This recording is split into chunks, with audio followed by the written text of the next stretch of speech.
Overthinking. It's that pesky habit that keeps us awake at night, stuck in a loop of what-ifs and should-haves. We've all been there, right? But what if I told you that nearly 2,000 years ago, some ancient philosophers cracked the code on how to break free from the grip of overthinking? Today, we're diving into 10 powerful Stoic lessons that will help you calm your mind and take back control of your thoughts. Lesson 1. Focus on what you can control. The first and most fundamental Stoic principle is to focus on what you can control. Picture this. You're at a crossroads. One path is full of things you can control. Your actions, your thoughts, your words. The other path, that's filled with stuff you can't control.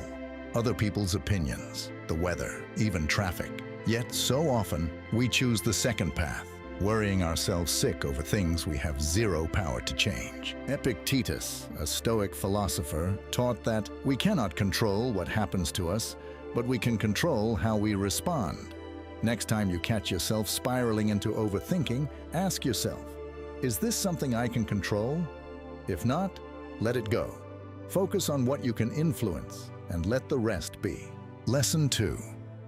Practice negative visualization. Imagine you're about to climb a mountain. You're nervous, thinking of all the ways you could slip or get lost.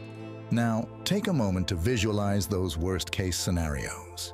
But not to scare yourself silly. This is called negative visualization, and it's a Stoic tool to help you prepare for life's challenges. Marcus Aurelius, a Roman emperor and Stoic philosopher, used to do this. He'd think about everything that could go wrong and then ask himself, could I handle that? If the answer was yes, he'd feel calmer. You see, when you face your fears head-on, they lose their power. So embrace those what-ifs for a moment. Accept them, then move on. Lesson 3. Live in the present moment. We often find ourselves living anywhere but the present moment, rehashing the past or worrying about the future. The Stoics, though, remind us that the present is the only time we have control over. Seneca, a Stoic thinker, said, "We suffer more often in imagination than in reality." So the next time your mind starts to wander off into the land of overthinking, gently bring it back to the present. Focus on what you're doing right now, no matter how small. Breathe in, breathe out. Be here, now. Lesson 4. Accept impermanence. Life is constantly changing, and nothing lasts forever, not even the problems we overthink about.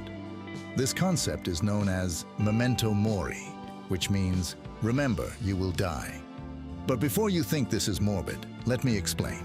For the Stoics, remembering our mortality wasn't about fearing death. It was about appreciating life. When you realize that everything is temporary, you stop giving small things big power. That embarrassing moment from last week? In the grand scheme of things, it's just a speck of dust. So, embrace impermanence. It's a reminder that whatever you're overthinking about right now, it will pass. Lesson 5. Take action over perfection. Have you ever wanted something to be so perfect that you ended up doing nothing? Perfectionism often feeds overthinking, but the Stoics would tell you, action beats inaction every time. Lesson 6.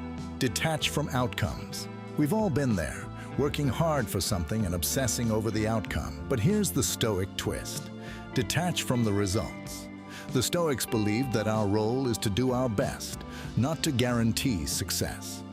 Amor fati, or love of fate, means accepting whatever happens with grace. Focus on your effort and let go of the need for a specific result. Whether you succeed or fail, you can be proud knowing you gave it your all. Lesson 7. Challenge your thoughts. Not every thought we have is true or helpful. The Stoics knew this well and advocated for examining our thoughts closely. Is this thought rational? Is it based on facts, or is it just fear talking? Next time you're caught in a storm of overthinking, ask yourself, is this helping me? Challenge those negative thoughts. Replace them with something more constructive. You have the power to shape your mind, one thought at a time. Lesson 8. Embrace discomfort. Overthinking often comes from a fear of discomfort. We try to mentally navigate every possible outcome so we can avoid anything unpleasant. But the Stoics teach us something different. Lean into discomfort. Voluntary discomfort is the practice of doing things that are hard on purpose. It's not about suffering, it's about proving to yourself that you can handle it. When you get comfortable with discomfort, overthinking loses its grip. Lesson 9. Reflect, don't ruminate. Reflection is a Stoic habit that involves calmly evaluating your day and your actions. Rumination, on the other hand, is rehashing the same thoughts over and over with no solution in sight. Take a few minutes each day to reflect, not ruminate. Write down your thoughts, your worries, and then let them go. This structured reflection can clear the mental fog and help you see things as they truly are. Lesson 10. Accept what is and act accordingly. Acceptance doesn't mean giving up. It means seeing things as they are, not as you wish them to be. When you stop resisting reality, you can make clearer decisions about what to do next. As the Stoics would say, accept what is and act accordingly. Don't waste energy wishing things were different. Accept your situation, then figure out your best move. This mindset turns overthinking into practical action to help you stop overthinking and start living more mindfully. Remember, overthinking is like a rocking chair. It gives you something to do, but it doesn't get you anywhere. So embrace the Stoic mindset. Focus on what you can control, let go of the rest, and take action one step at a time. Until next time, stay calm, stay focused, and remember, you are stronger than you think. If you enjoyed this video, please like, subscribe, and share your thoughts in the comments below.